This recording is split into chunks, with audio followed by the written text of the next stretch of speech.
Novamente juntos para estudarmos o livro Amanhecer de uma Nova Era, de Divaldo Franco, pelo espírito de Manuel Filomeno de Miranda.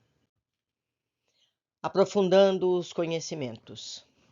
Na pausa que se fez natural, Dr. Bezerra elucidou. Provavelmente alguém estará perguntando-se por que não desembaraçamos o nosso irmão da presença perturbadora do ser ovoidal que lhe vincula por intermédio do chakra coronário? Explicarei que se trata de medida saudável e preventiva em relação ao seu reequilíbrio.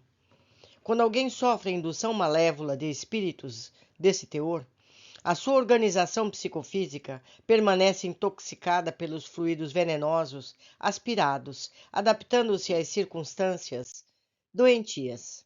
Se de repente é liberada desse tônus enfermiço, sofre um colapso de interação mente-corpo e o paciente pode tombar na perda de memória, em alucinação, em distonia emocional.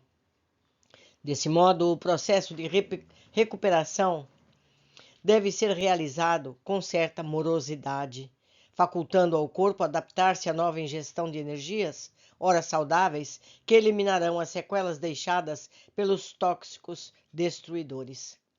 Nosso irmão despertará com vagas lembranças do nosso encontro, nauseado, mais indisposto, no entanto, com real interesse pela mudança que se lhe deve operar no que diz respeito à conduta mental e moral. O caminho do vício é tortuoso e ingente, causando muitos danos a todo aquele que o percorre irresponsavelmente, sedento de prazeres mórbidos. A verdadeira saúde inicia-se no pensamento dignificante, que constrói vigorosos combatentes psíquicos, sempre em vigilância e na posição de luta contra o vírus produzidos pelos adversários do bem, que invadem a organização celular das criaturas levianas, sustentando-as nas aspirações doentias a que se adaptam e nas quais se comprazem. Utilizando-se o ser humano da oração, dos pensamentos edificantes, são criados antivírus específicos que o defendem da contaminação prejudicial. É sempre de bom ouvir a manutenção do equilíbrio mental, de onde procedem as energias compatíveis com a onda vibratória elegida para a vivência existencial. O excelente amigo silenciou por um pouco e logo voltou a elucidar.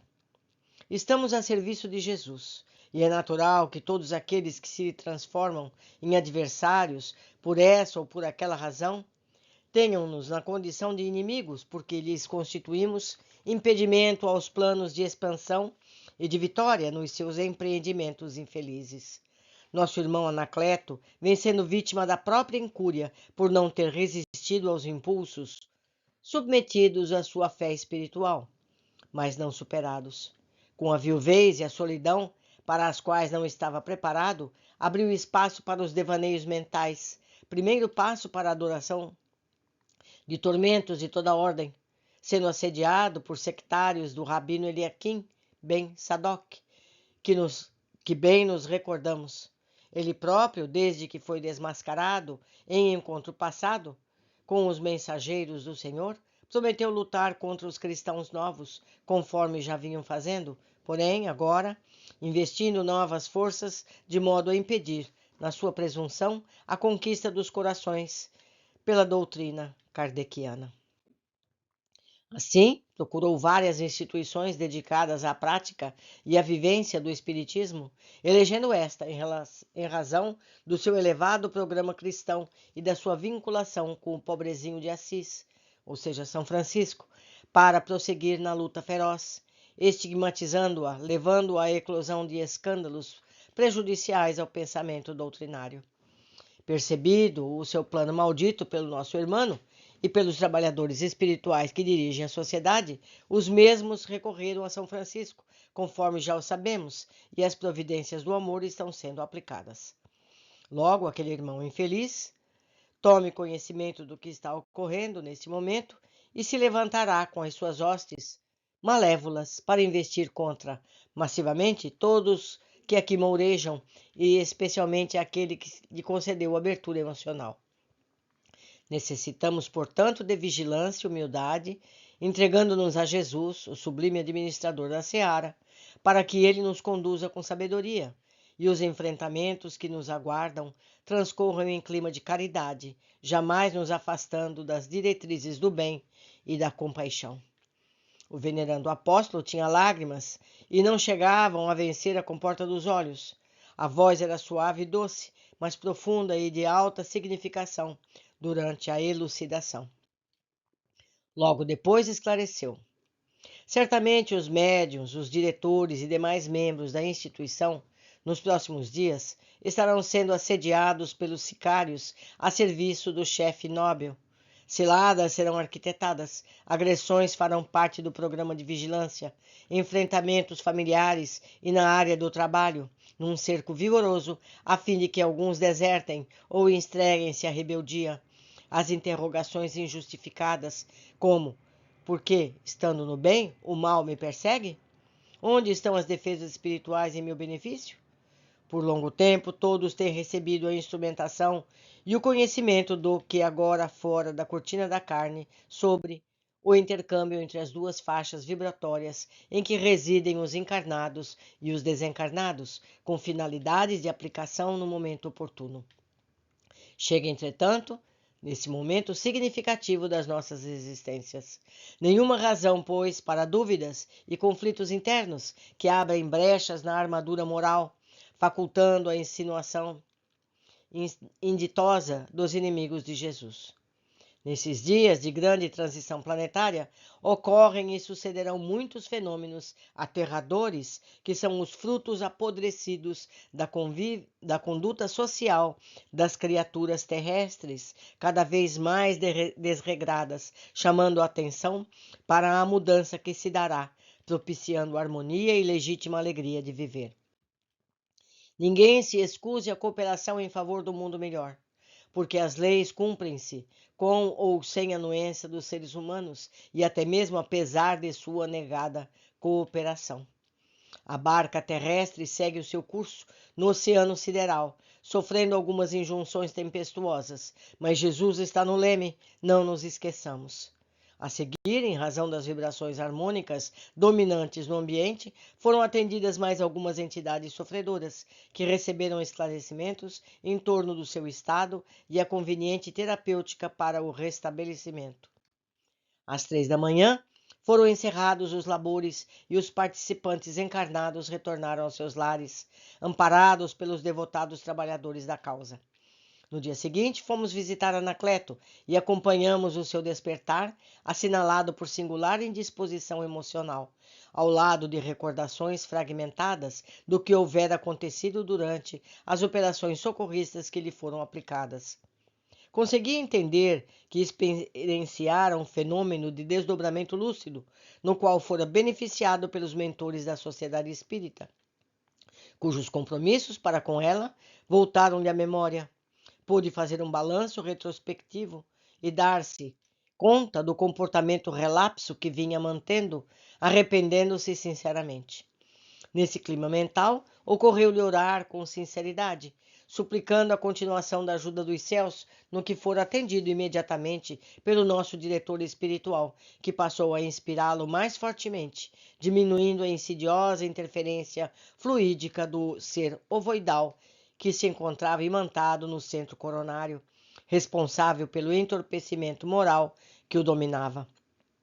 Sentindo-se renovado, como se estivesse a reviver após um período nebuloso, preparou-se para as atividades do dia, pensando em reencontrar os amigos, à noite, abrindo-lhes o coração e narrando os tormentos que o vergastavam, desculpando-se e prometendo cerrar fileiras com os mesmos.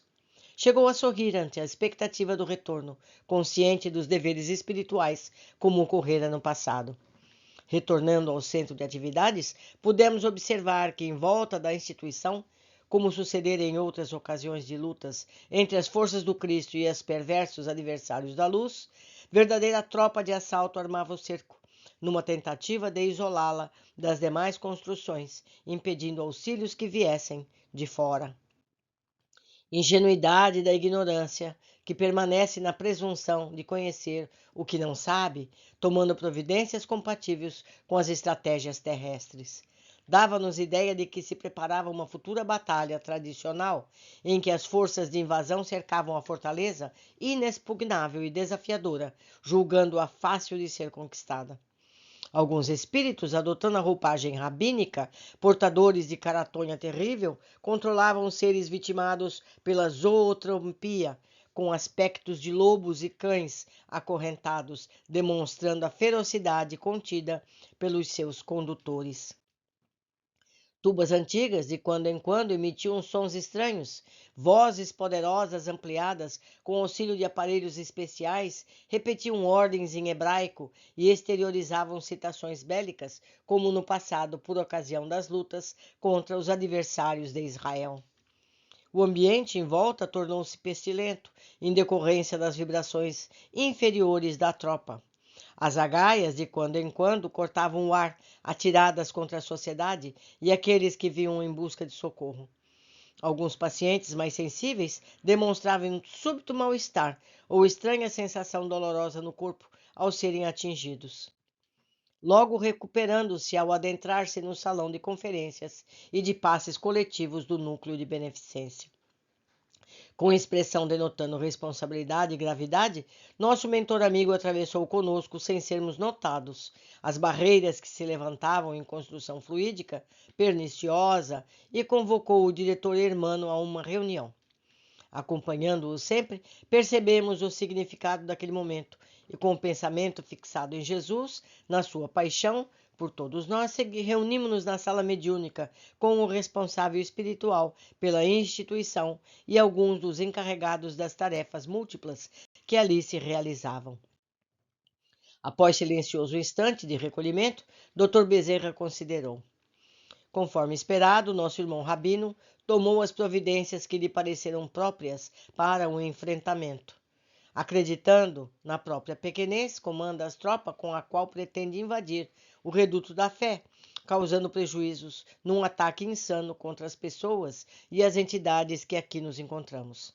A estupidez da presunção arma-o de uma valentia que não mais comporta em nosso campo de ação, especialmente após mais de 4 séculos de desencarnação. Certamente as mentes frágeis de muitos frequentadores da casa entrarão em sintonia com as ondas morbígeas que são emitidas com o vigor do ressentimento, do ódio, facultando reciprocidade perturbadora para eles próprios. Quanto a nós, diante do desafio, a única alternativa é a compaixão, filha do amor, e ao lado do espírito de solidariedade e auxílio, conquistando os violentos para as hostes da paz. Torna-se conveniente que nas próximas exposições doutrinárias sejam explicadas pelos divulgadores doutrinários as dificuldades que periodicamente surgem no caminho de todas as criaturas, o mesmo ocorrendo nas comunicações mediúnicas, de forma que se torne conhecimento desse período de lutas e, por extensão, sejam aplicados os recursos da oração, das boas ações, como medidas acautelatórias e impeditivas da vigência do mal em nossa grei. Inspirados pelos mentores espirituais, igualmente intuídos quanto às responsabilidades que a todos dizem respeito, criar-se-á um clima emocional e fluídico de segurança e equilíbrio durante todo o período de combates que se avizinha. A batalha final será do amor, apagando as labaredas do ódio naqueles que as vitalizem com a ignorância da teimosia.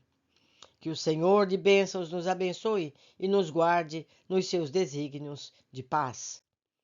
As atividades espirituais do núcleo prosseguiram, sem nenhuma solução de continuidade durante aquele dia. Mas, ao acercar-se a noite, no período precedente ao labor socorrista pelos passes aos visitantes atribulados, algo sucedeu, dando-nos um sinal da gravidade do momento.